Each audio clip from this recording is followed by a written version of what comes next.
River Realms, they call it. What a fine poetic name for something as rotten and twisted as our land has become. It was not always so.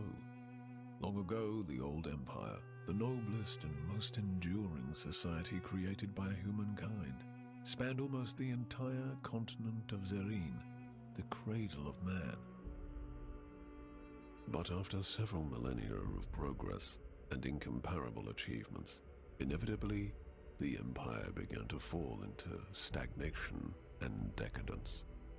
Desperately holding on to their privileges and resisting change while trying to avert the collapse of the realm, the emperor and his theocracy took to measures that were worthy of true despots in cruelty.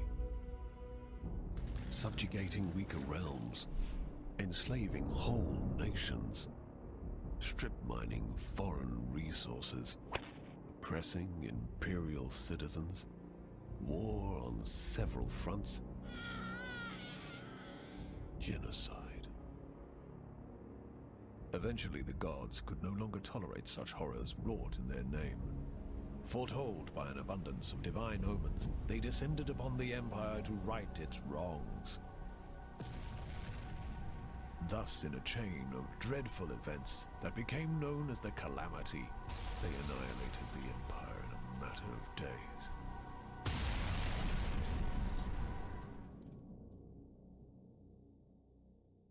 The gods then finally saw what they had done in their anger and confusion. It is said that so much grief and shame filled them that they were broken and they left this reality, never to return. The continent and its inhabitants seemed dead, but at length survivors began to crawl out of their hiding holes and faced a land that no longer welcomed them. Arcane anomalies, the fallout of the Calamity, now riddled the continent, and people realized that they had to share their new home with changed and twisted creatures. Terrible beings entered through the cracks in the tapestry of reality, arose to rule over the natives. In time, these new powers rebuilt the fallen empire in their own image, and the River Realms, now godless and vengeful, reincarnated from the ashes. The inhabitants of the land, such as I, now eke out a living under the crushing rule of the new empire. The continent itself constantly resists our every attempt at building a cozy home for ourselves. As travel is dangerous, many ventures specialize in transferring cargo and passengers over bleak and deadly leagues of land.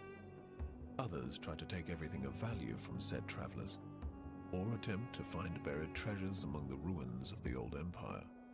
The leaders of the endeavors are, some say, the bravest men and women of the River Realms. Such a leader is called a Vagrus.